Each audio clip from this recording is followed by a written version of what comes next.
पता है, जिंदगी में देर से कोई खेल शुरू करने में जो सबसे बड़ी चुनौती होती है ना, वो कोई और नहीं बल्कि हमारे अपने मन की होती है। बस वो एक आवाज जो अंदर से आती है कि अरे अब तो बहुत देर हो चुकी है। असल में यही वो सोच है जिससे पार पाना होता है। लेकिन क्या हो अगर यही देर से शुरुआत करना कोई कमजोरी नहीं बल्कि सबसे बड़ी ताकत, एक सुपर पावर बन जाए।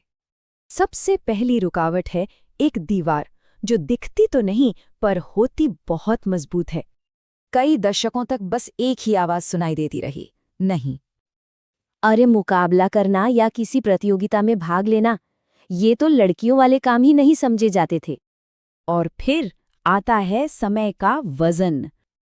और फिर एक दिन आपका शरीर भी कहने लगता है, नहीं अब बस।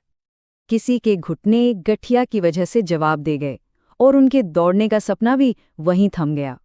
सोचिए, पीठ की सर्जरी, टूटे हुए टखने और कंधे, हिप रिप्लेसमेंट, और ऊपर से वो हर रोज का दर्द, और इन सबसे बढ़कर एक एहसास कि अब जिंदगी में 30 या 40 साल नहीं बचे हैं।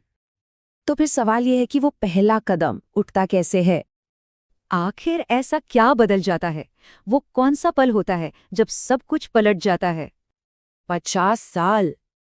एक इंसान ने खुद से बचपन में वादा किया था और आखिरकार 50 साल की उम्र में तैरना सीखकर उसे पूरा किया।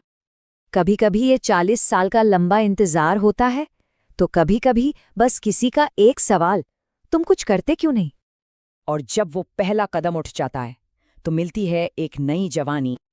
कोई कहता है, इसने मुझे जवानी का एहसास दिया है, मुझे बिल्कुल नहीं लगता कि मैं 78 साल का हूं। इनाम में क्या मिलता है?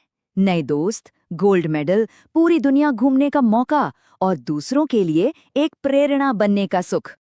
एक महिला अपना मेडल पहनकर सुपरमार्केट चली गई, बस इसलिए कि कोई उनसे उस मेडल के बारे में पूछे।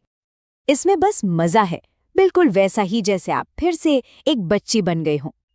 और वो जो एहसास है ना, ओ माय गॉड, मतलब उसकी कीमत लाखों डॉलर से भी ज्यादा है। तो आखिर में बात बस इतनी सी है, बस कर डालो, इसके बारे में ज्यादा बातें मत करो। इस प्रेरणा को बनाए रखिए। हमारा अगला विश्लेषण आपका इंतजार कर रहा है।